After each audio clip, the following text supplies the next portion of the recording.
Hey, Coach, can you hear us okay? Yeah. We're ready.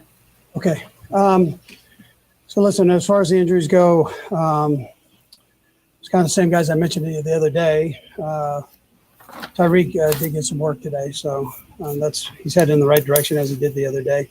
Other than that, it's the same guys. Everybody's making progress, and it was good to have the guys out there that were out there working. Listen, I'm just put in my 10 cents on the Jacob situation.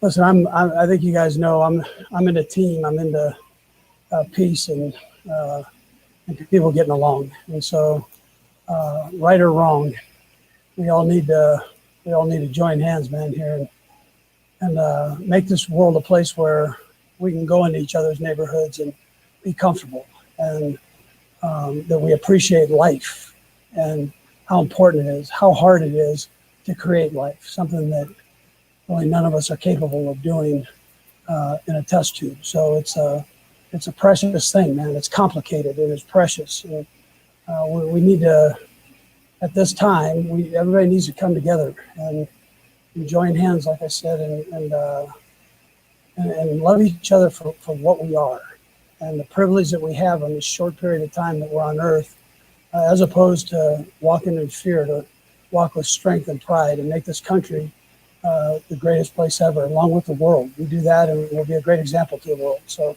but my heart goes out to Jacob and his family in that situation. I don't know the whole story, but I hate seeing the way things are going right now, and we're better than that. Absolutely better than that, and we can. Like I said, we respect each other, and we're going to be in a great place. Anyways, with that, time's yours. Let's go to Adam Teicher. Go ahead, Adam. Hey, Andy, how you doing today? You're good, Adam. Hey, Andy, it certainly looks like that you all, despite the unusual circumstances, are getting a lot of good work in at practice. Just want to know if you feel that way and whether how you feel about what you've been able to accomplish to this point in camp. Yeah, no, I listen. I'm proud of the guys and the way they're pushing through. They're doing it with a great attitude, and so we're getting better. And we got to keep going with this and finish up the camp strong, because we have a great challenge our first game and so with the Texans. So we understand that, and we know how tough they are. So we're preparing for the season still. We're not preparing necessarily for a team right this minute as far as plays go. We're still doing our training camp plays and working through those. Let's go to Herbie. Go ahead, Herbie.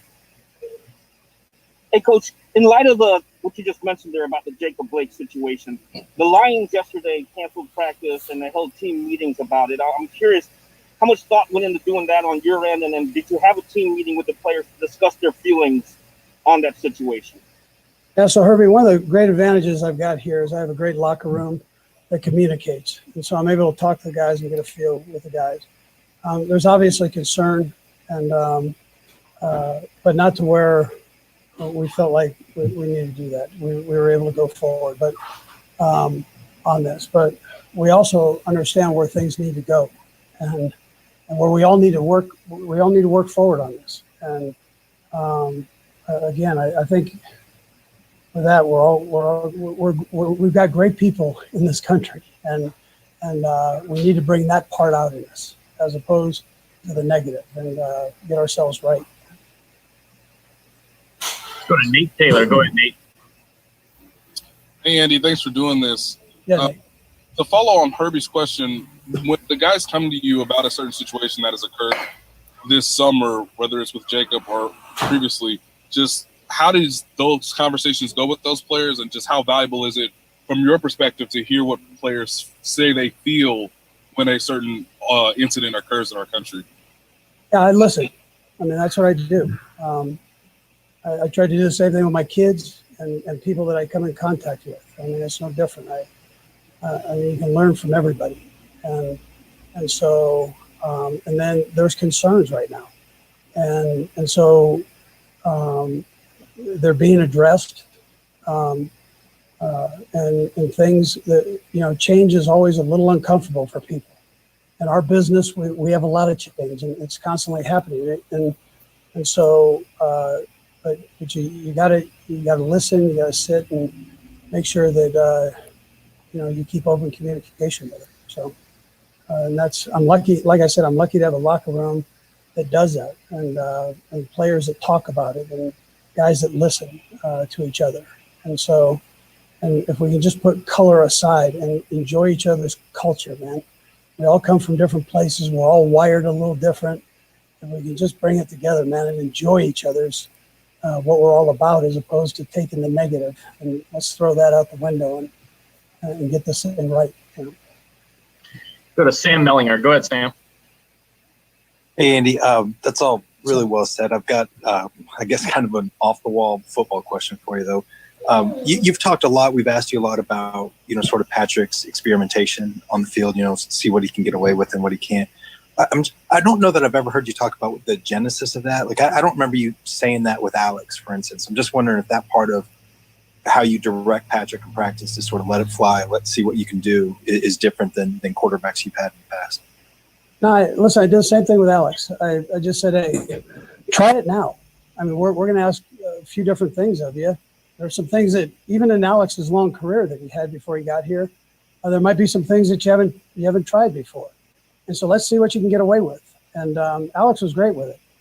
I mentioned, I believe, during training camp, so, up at St. Joe, that when I first got here, I was asked about interceptions. And that's there are ones where guys are working on it, and then there's ones where guys scramble around.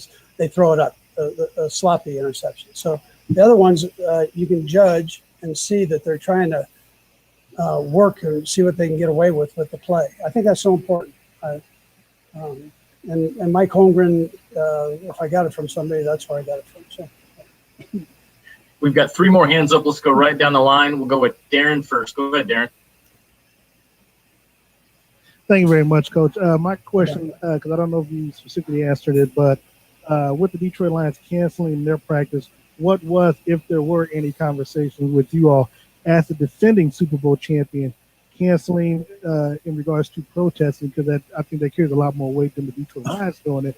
And then secondly, with what took place with Rashad Breeland in the offseason, the police, as we continue to see shooting unarmed black men that are being shot by them, what have you and your coaches either set a time aside or set a time conversation to have with your players, both black and white, in regards to interactions with the police?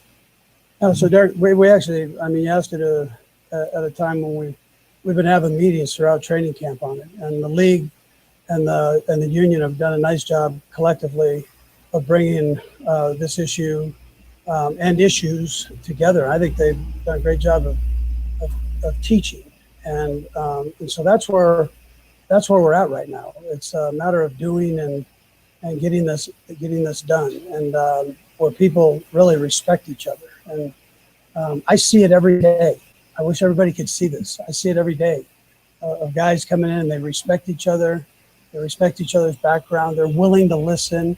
When we've had these joint meetings about situations on racism, everybody contributes, whether they're black or white. It doesn't matter.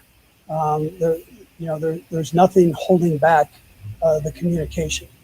And I think as long as we do that, I think we're in no better hands than what we are with the young people in America right now, because they understand change and they're going to demand it. And so, listen, we keep working at it. We're going to get this right. That's where we're at. Yeah. We'll go to our final 2, Sarin, and then Herbie to finish it. Go ahead, Sarin. Coach, Mike Pennell has been announced as suspended for the 2 games.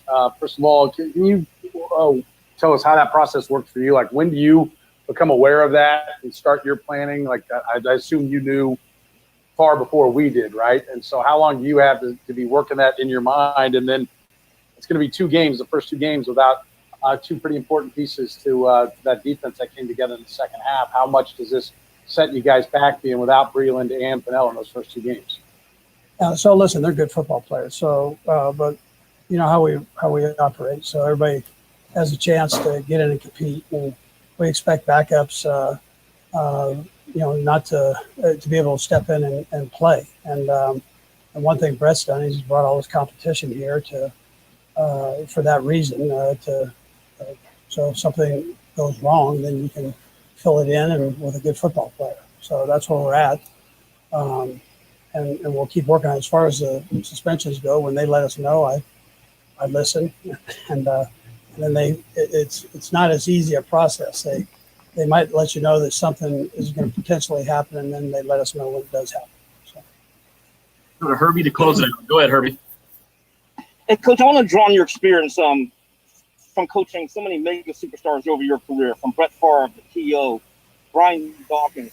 What is it about Patrick Mahomes' demeanor and his character that has him equipped to handle being the face of the franchise and even the new face of the NFL?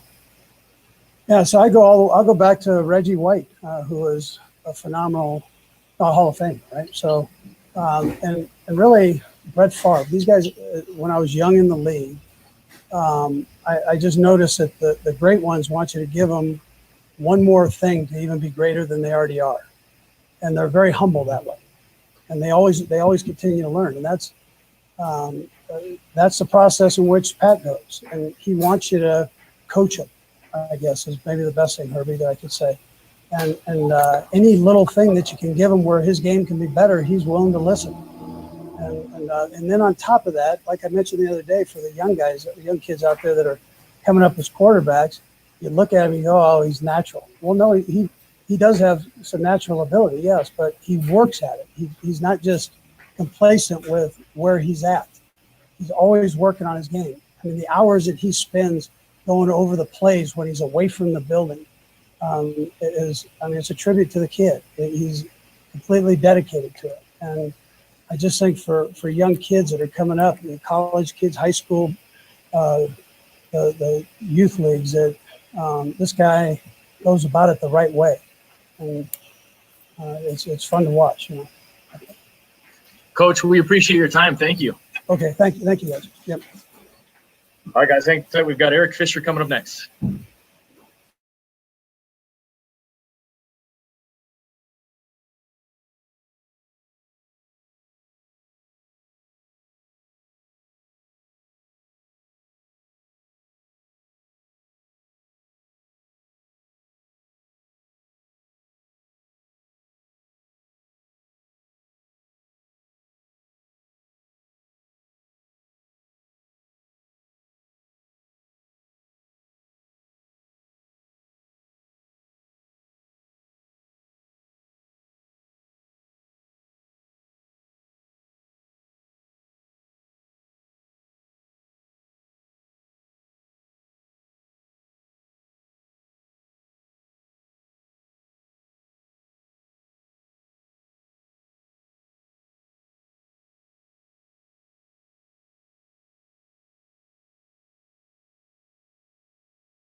Well, yeah, we'll start with Matt Derrick first. Go ahead, Matt.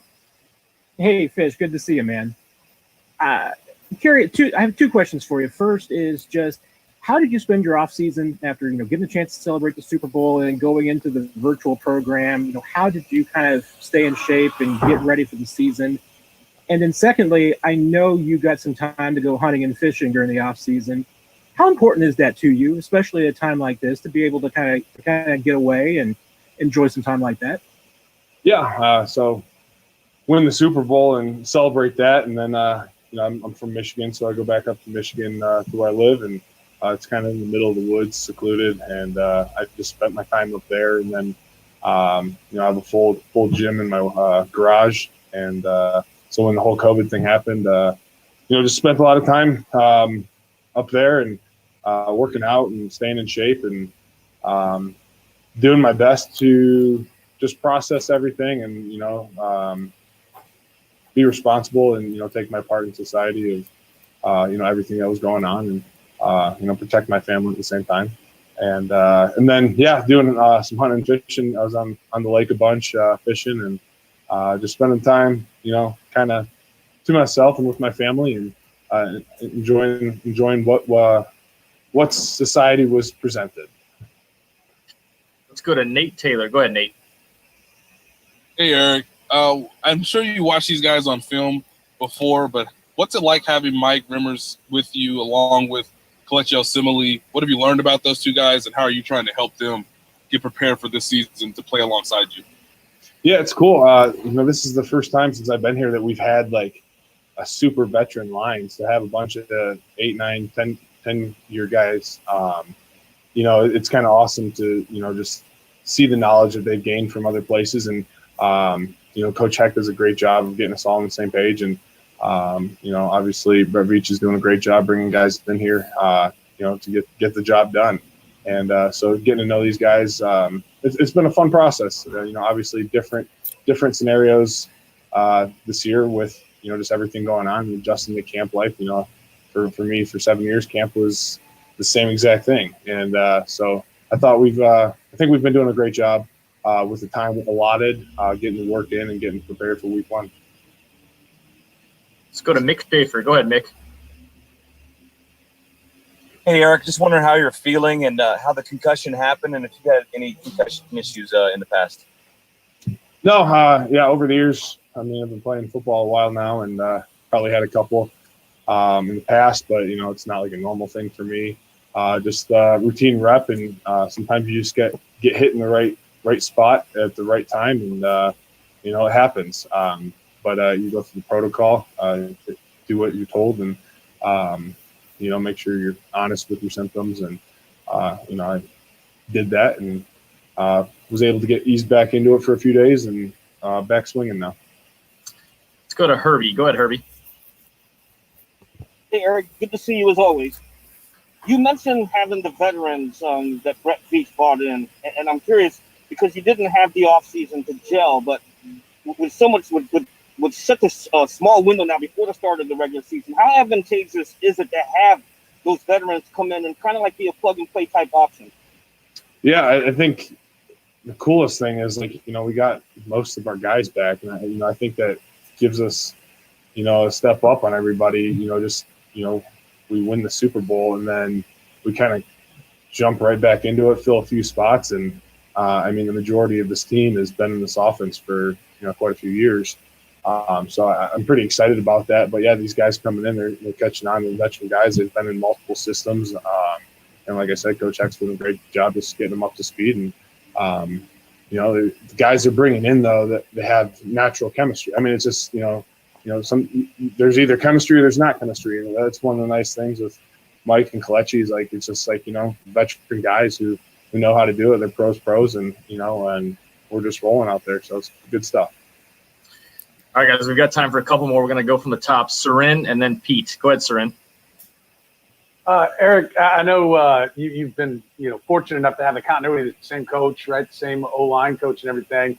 And they always talk about when guys go down on the offensive line that, hey, we're ready to plug anybody. We talked to Mitchell Schwartz. He talked about taking a couple reps here and there, being able to move up and down the line. But two things. One, at left tackle, do you take any reps anywhere else? or is that the one spot where you get to take all the reps at your spot? And then if you could just kind of break down what the challenges are. You had a couple of different left guards next to you last year. What the challenges are when a guy does come in and it is a change maybe mid-game?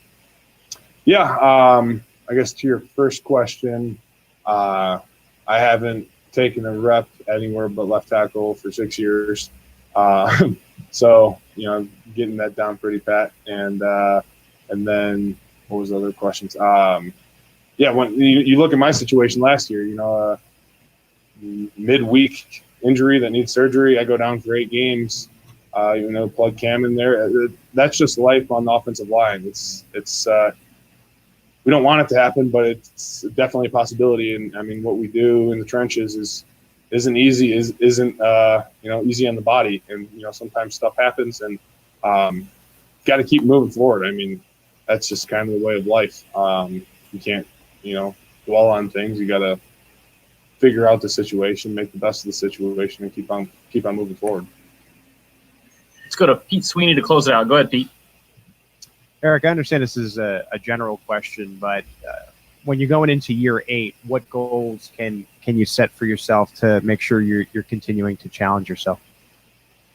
Yeah, with all this time in the offseason, I've had a chance to reflect on, the growth I've had in my career, going from, the first overall pick and then working my way to a Pro Bowl, winning the Super Bowl. Obviously the All-Pro tickets out there. So I think obviously the number one goal is get to the Super Bowl and win the Super Bowl.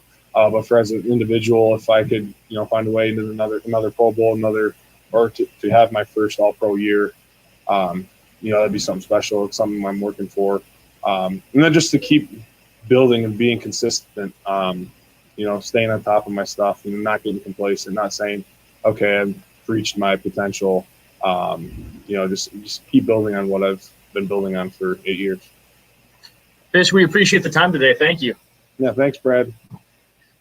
All right, guys, we are on hold for a little bit here. Once Mark is freed up, we will get him, but we've probably got a little bit of a gap here. So we are going to go on mute and go dark for a little bit if you guys want to hang on. We're anticipating shortly after 12:15-ish. So hang tight.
Hey, Mark, can you hear us okay?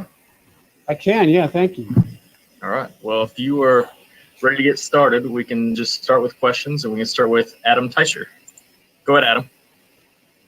Hey, Mark, how you doing today? I'm well. Adam, how are you? Good, thank you. Couple things, Mark. What is it about Arrowhead or the Chiefs or Kansas City where the Chiefs felt comfortable selling tickets to the games where so many NFL teams and other pro sports teams haven't felt comfortable, at least to this point? And also, at 22% of capacity, how many tickets is that exactly? Let me take that backwards and forward. So roughly 16,000 tickets out of 75 or so that we typically would have. I think what makes us comfortable is our plan. And I'm late, and I apologize for being late.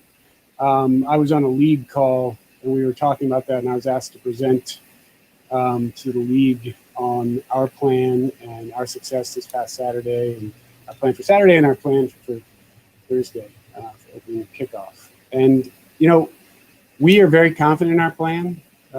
We've said this numerous times, and we'll say it again, and we will reiterate it, that our plan is only as good as compliance and the following of directions, following the protocol for our staff, for our players, for our coaches, for our fans. It's critical that everybody follow our protocols. But if they do, we feel pretty confident that we can do this. We're not alone. We are definitely in the minority when you look across the league. I think there are 5 or 6 teams that are going to go with tickets and fans in the stands for the first week. And then I know 6 to 10 are contemplating after week 2 or 3 and then beyond. So we take the responsibility very seriously. We understand, and I said this on the call that I was on earlier, we understand that, we've got to get this right. And we've got to be very diligent in our processes and our protocols in order to be successful, in order to have another game with fans. And we know that other teams and other leagues are going to be looking at us. I would also say we're not alone in sports, right? Last night, Sporting here in Kansas City hosted fans successfully, as far as I've heard. And other teams in other markets are hosting fans. So we're hopeful. We're confident in the plan. And we appreciate all the support we've gotten from medical experts who helped us put that plan together.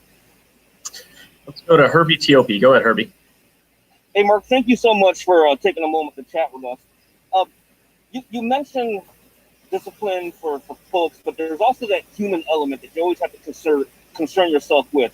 So what kind of system is in place to ensure that the people who are charged to ensure that the safety policies are being followed are actively identifying and correcting violations, such as not wearing a mask when you're inside the stadium?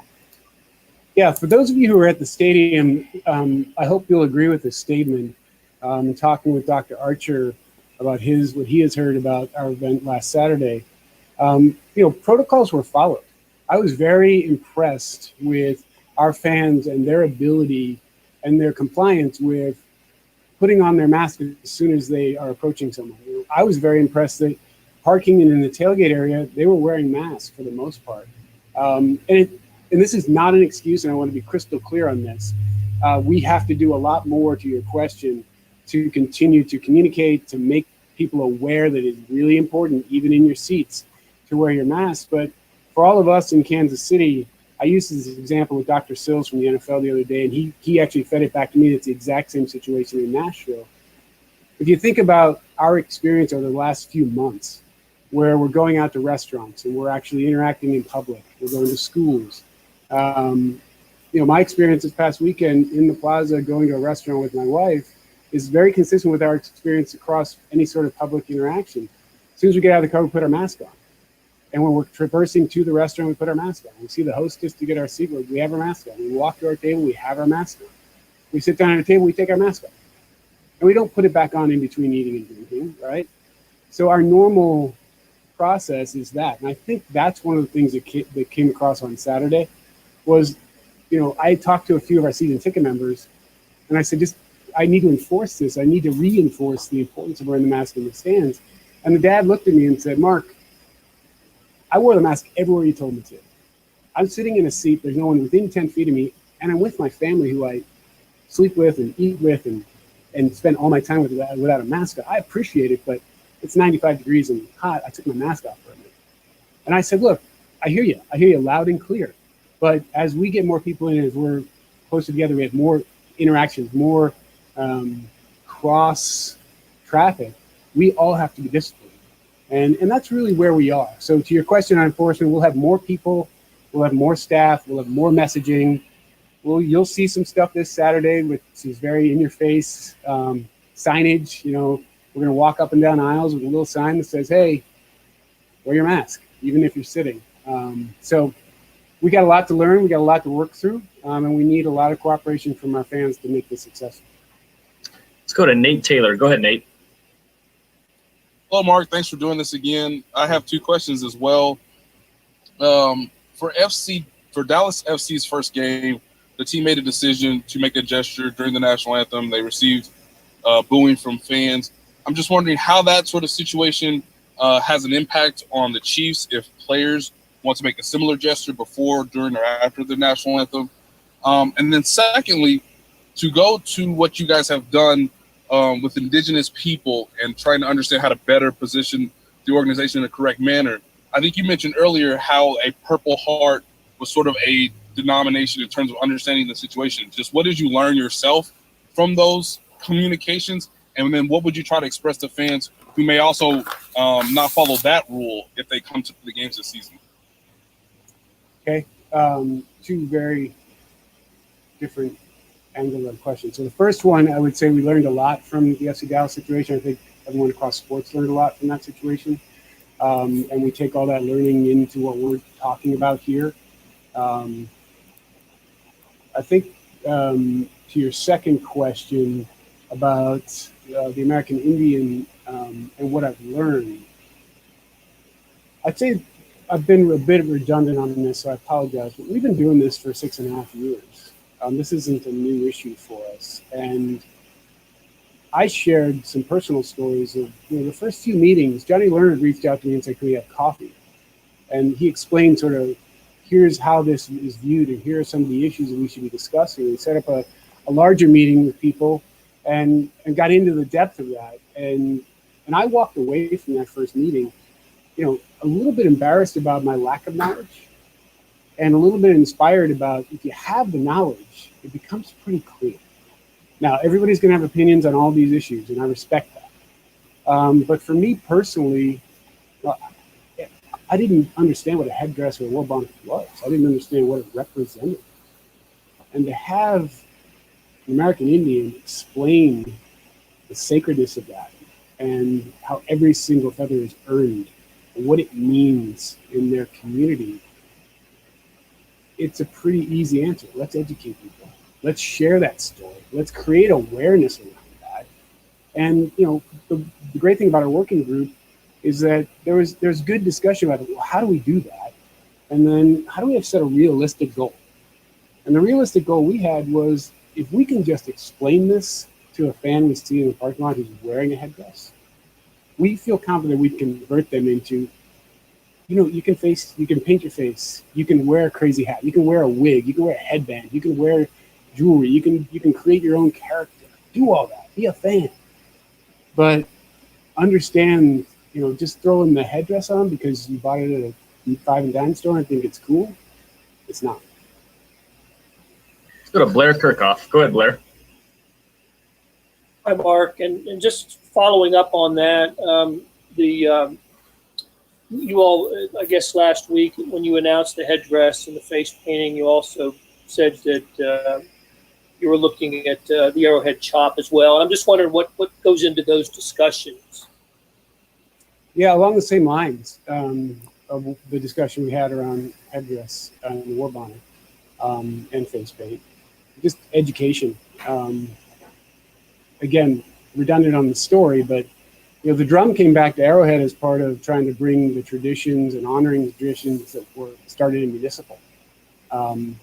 We've all seen, many of us have seen that black and white footage of cheerleaders banging the drum as the players came down the walkway through the stands in municipal. And we were trying to figure out ways that we could bring that back. Again, a little bit embarrassed and inspired that we didn't realize the sacred position of the drum in the American Indian culture. When that was explained to us, we went to them and said, okay, how do we make this work? What are our options? What are the things that we can do? And that's where they came up with the idea and shared with us the idea of blessing of the four directions, blessing the drum itself, acknowledging what it is, and creating, again, awareness and education. So the drum has become a very big part of the Arrowhead experience. It's become a very big part of the opening of our games.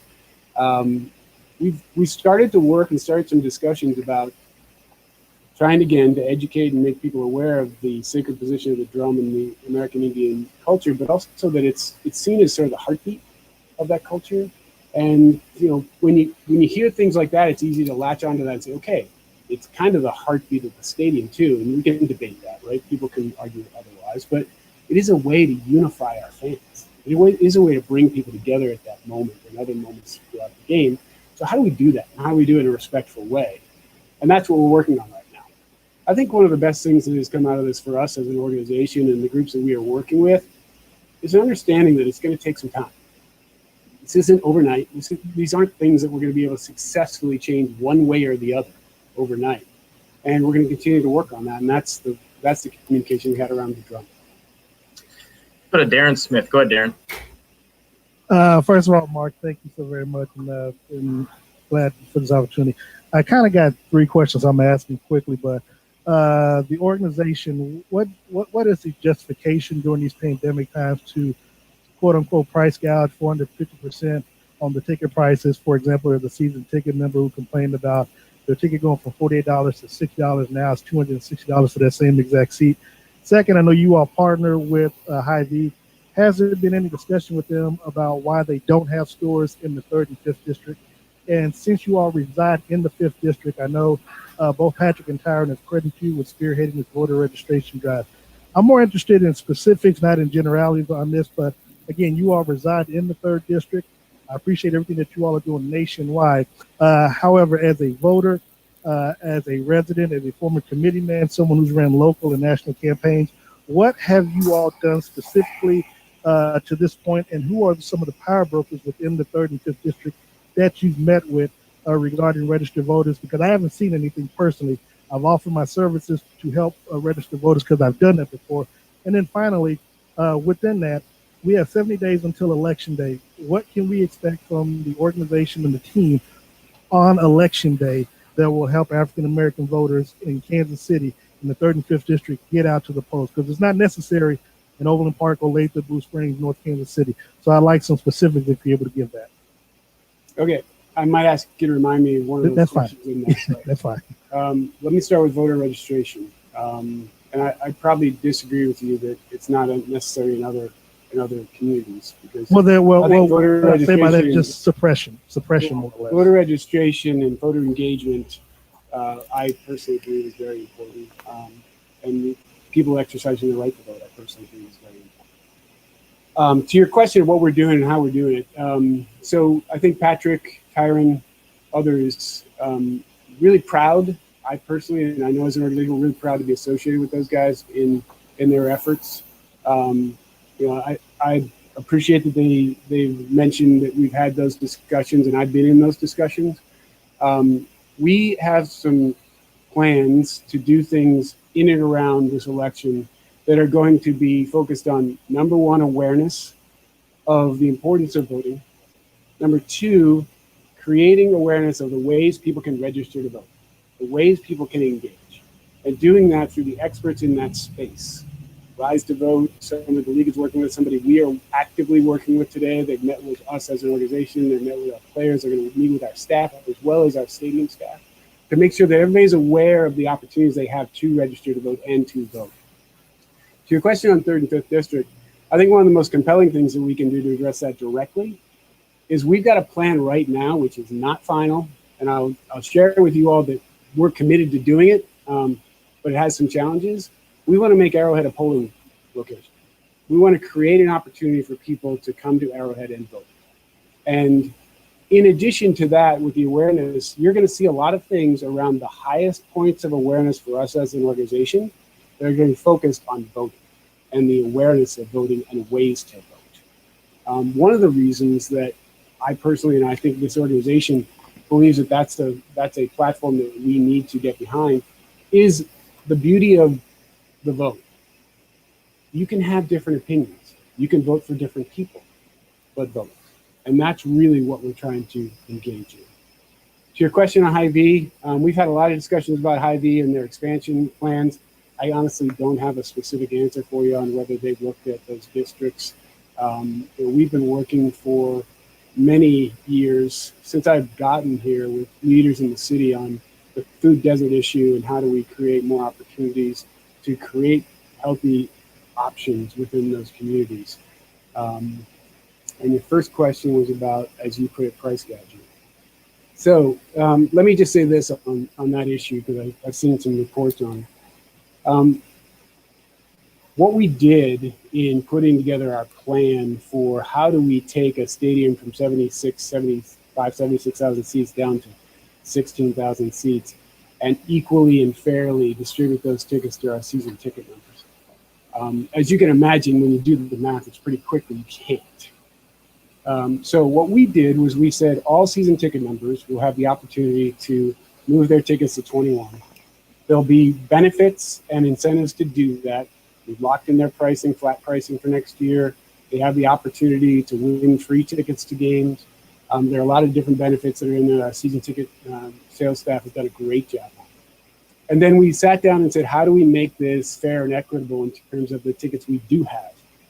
On the pricing issue, in May, right around May when our schedule was released, we announced our single game ticket pricing.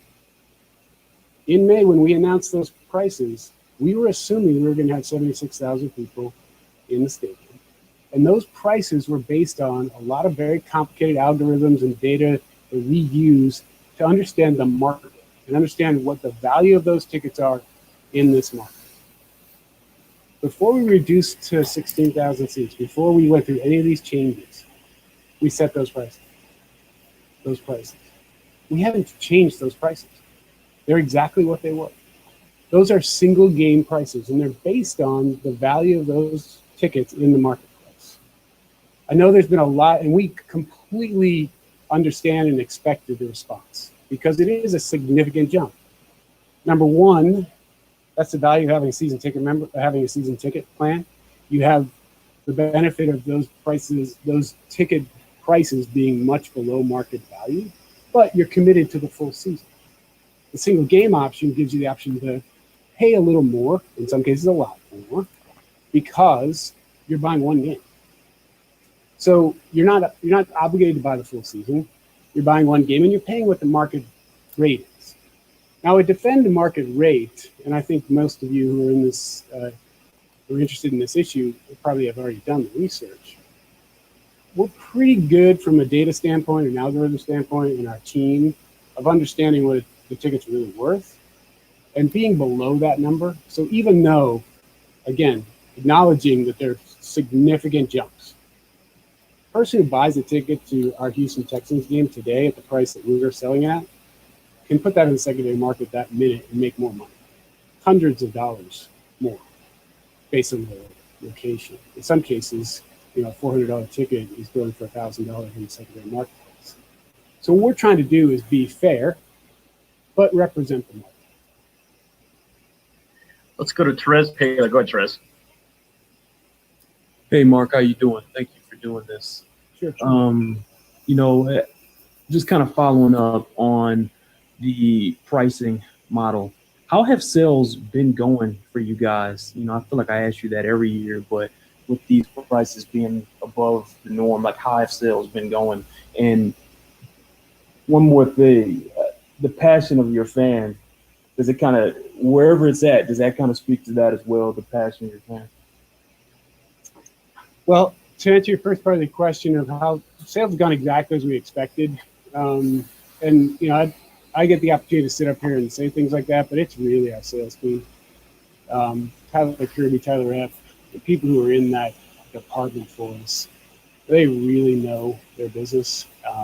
And when you look at what the projections are going to be, and as you can imagine, Therese, you and I have had enough discussions to know kind of how I'm wired on these things. So there's a pretty high expectation, a pretty high bar on exactly where we're going to be and how we're going to be, and our projections have to be right for exactly where we thought we were going to be. The demand is, it's an interesting way of doing it because we're doing it by tenure, going back to the point of fairness.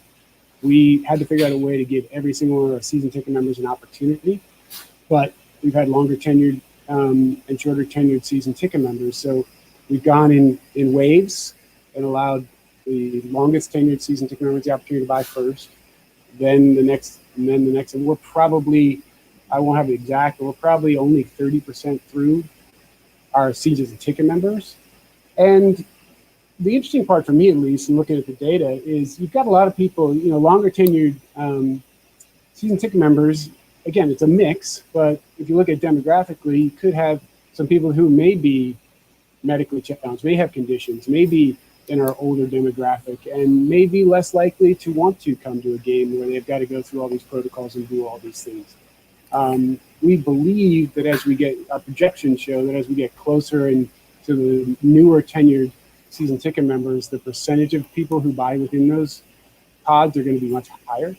But we really set out, our model set out a goal, which is going to be tough to achieve, but we think we're going to get there, that every single season ticket member, whether you're a 50-year plus season ticket member, or whether you signed on with us last year for the first year, will have the opportunity to purchase tickets to games this year. When you're talking about 17,000 tickets, 16,000 tickets, it's a tough math to figure out, but we feel like we're trending towards that.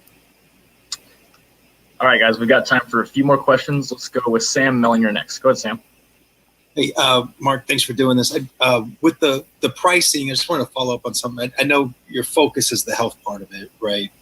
Getting the protocols in place and all that. But there has to be a financial part of this too. I'm just wondering, was there a sort of a standard that you guys had to hit on, making this worth it, for lack of a better term, making sure that you would have enough money to make this worth it? Yeah, I know that question has been out there nationally as well as locally.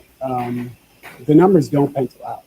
You can't really make the numbers work when you're talking about that amount of tickets. So this isn't about that. This is about creating an experience and continuing the experience at Arrowhead, giving our fans the opportunity to be there for some really special moments. To some, it may sound a little bit contrived, but honestly, we're raising a banner on September 10th, and we want our fans to be part of that. We're really struggling with the fact that only 16,000 are going to be able to be part of that in live and in person, but that's a lifelong memory, and it's going to be different. It's not going to be exactly what we wanted, but it is something that was really important to us as a franchise, and I will speak for the Hunt family on that. I mean, that was a big driver on figure out a way to get our fans in safely. They need to be part of this, and that's been a big driver for us as a business. Let's go to Sam McDowell. Go ahead, Sam. Hey, Mark. Thanks for doing this. Just to take from your leadoff thing about the fans, you mentioned that it's going to take compliance to make this work. What's sort of the process of enforceability for those that aren't being compliant in the stadium?